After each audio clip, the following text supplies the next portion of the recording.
Hello. Hello, we have a Hello? caller. I see caller Ned. Good evening po. Ned? Yeah. 68 Ned. years Well, old. How are you, ako yung Ned? dating, fine, I'm fine. Ako yung dating tumawag sa inyo noon Na?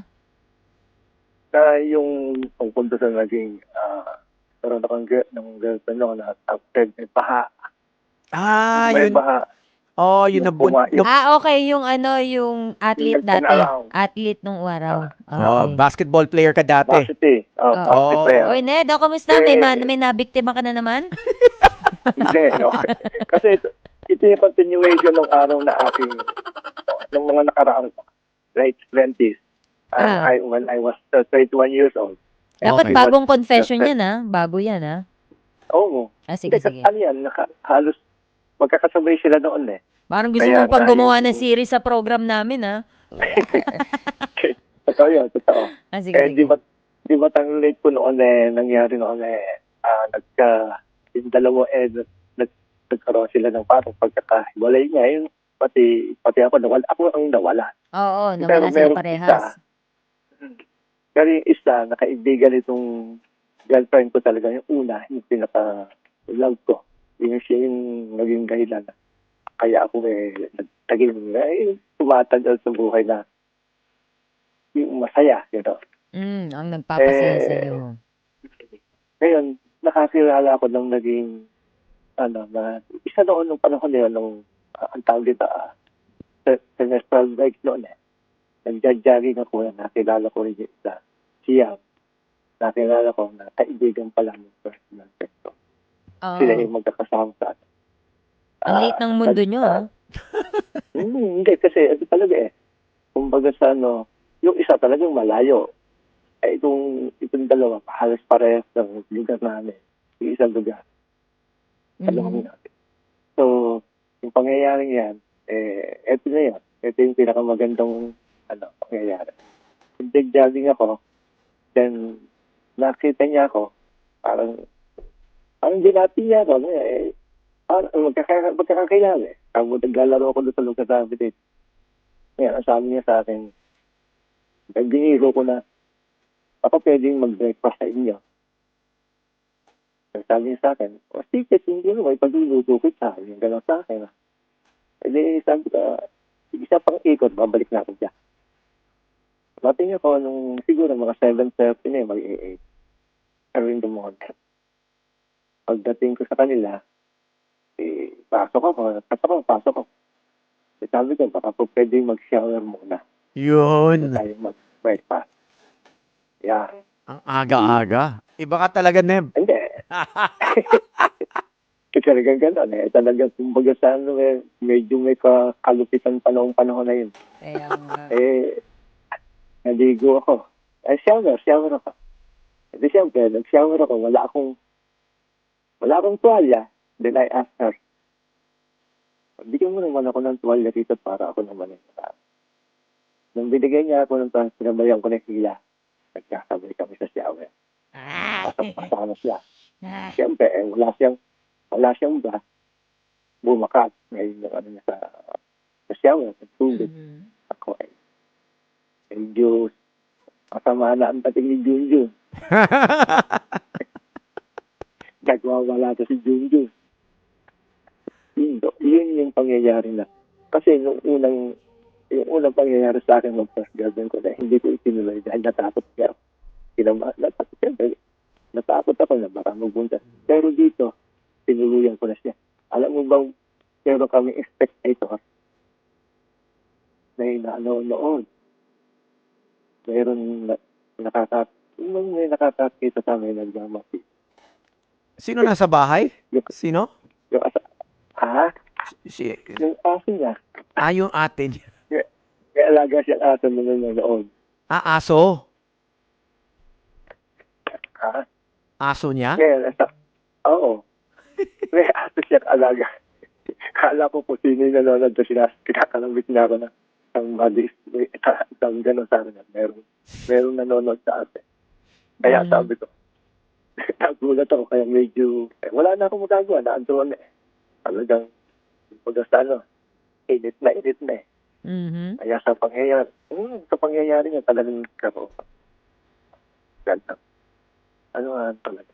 Lahat. Halos, ano kami, siguro, mga 30 minutes na gano'n. Talagang, siya po lang talaga. Kahit parang ako kami basate. Yung aso, yung aso nakatigil lang eh. Tago po lang. Nakatawa ko sa aso ko. Pero, tapos kami, kain. Nag-breakfast kami. Nag-breakfast namin, sabi niya sa akin. Pwede pa kami magkita ulit.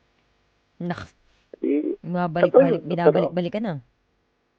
aba, ako, every other day, punta ako Mhm. sa kanila. Hanggang sa, yung pala kakilala niya, doon ko nalaman na magkakilala sila pala. Mas girlfriend ko doon. Grabe. Nagkahiwalay na kami. Nagka-break kami nung first girlfriend ko. At siya ay parang, meron silang, yung nagtuturo sila ng mga bata, siyempre, nagkakaroon sila ng schooling. Tawag dito, yung parang daycare. Sila ng mga bata, nagtuturo sila. Hanggang sa nang magkaalaman. After a month, siguro mga 2 to 3 months, nag-preggy yung girl. Yung doon nangyari yung, siyempre, nalaman din nung kaibigan niya at nalaman ako ang ama. Yung Hala, dinadala nung So, girl. nabuntis nabuntis. mo? Yun. Ah? Nabuntis mo? Mm. Kaya, pero hindi siya taga rito, siya eh. Umuupa lang siya rito parang nag-apartment lang siya rito sa lugar namin. Nag-enroll din siya. Schooling din siya, taga Zamboanga siya. Taga Tana. Okay.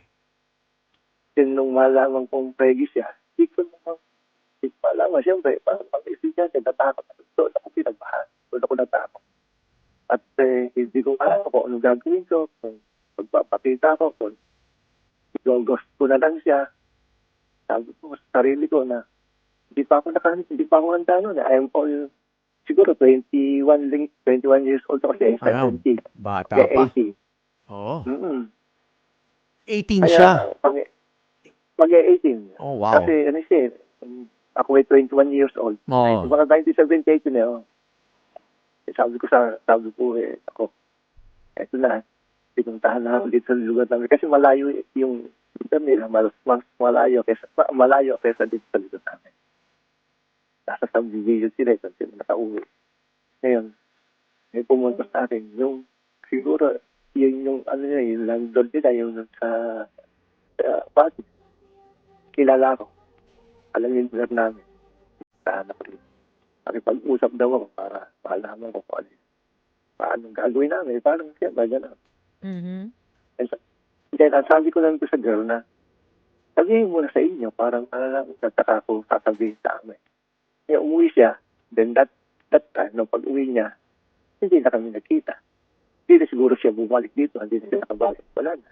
Hanggang sa, yun na lang ang nangyari. So, wala kang Yeah. alam sa anak mo? Wala. Until now, wala. So, Kaya that's nga, 40. Swerte mo Ang- naman, wala kang ano. So, 46. Baka 46 years old na siya. Oo Right? nga. 46.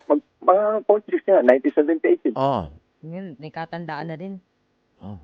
Yan na, talagang tapos, yung pangyayari na yun, hanggang sa natuto na akong mag-bisyo, nag-iinom ako, gano'n, bisyo-bisyo, hanggang sa kung saan ako napapunta, kasi gusto ko siyang hanapin din eh. Naalala mo ba yung pangalan niya, Neb? Oh, si May. Leo, kaya ako tinawag na yan. Lay. May ang pangalan niya. Si Lay. Oh. Kung si Lay, may isang Lay from Zamboanga na may late. Yung isa si Davey.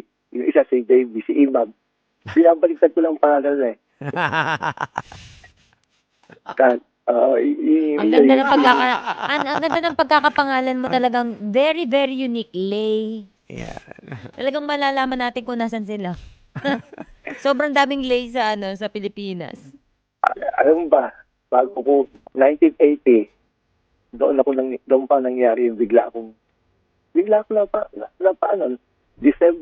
December 1st, nakipag-inuman ako dahil doon sa hindi ko girlfriend yun eh. So, yun ang naging asawa ko. Ayun. Okay. Okay. Doon ako nakatulog sa kanila. At sabi ng matanda nila, old sila na, hindi ako po pwedeng umuwi na hanggat hindi ko na isasama rin ng magulang. Grabe. Maraming, hindi mo mabibigat na, nakaranasan ko ng mga panahon. Ngayon, Kaya- di na ganyan eh. Ngayon, ngayon sa text lang eh. Ano ka na, nasa text lang na may chicks ka na eh. Noon ay wala pang mga text-text ng araw, kaya nung araw ay pagka sinabing hindi, paano hindi ako magpapakasal doon? Napakasal ko doon sa babae niya. He was 16 years old. Yung pinakasalan ko na.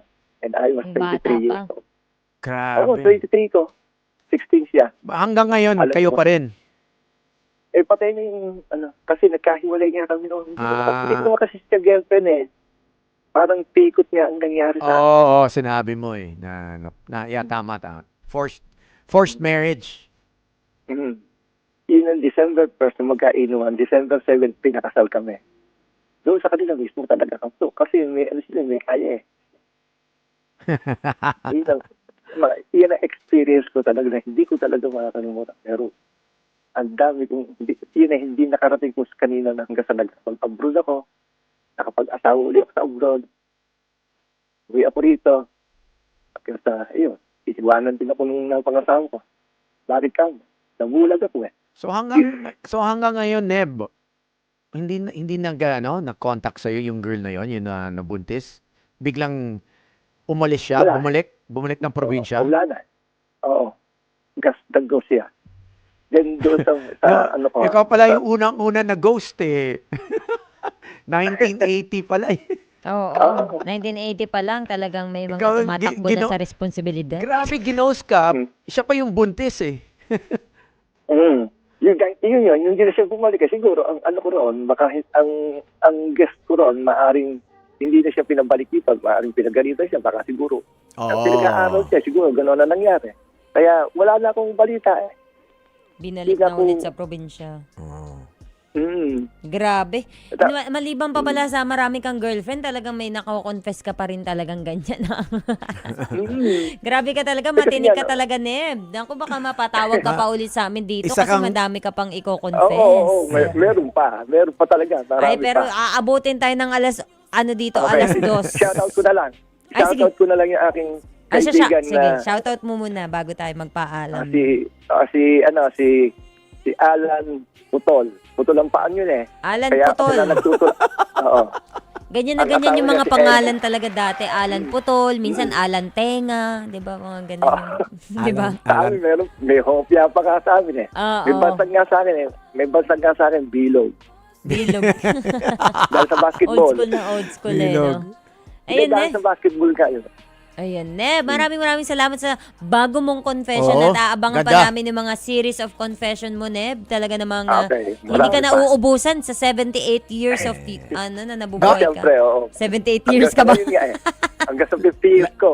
Labutsing, pwede tayo magano. Nebs, True Stories. Oo, ayan. Okay.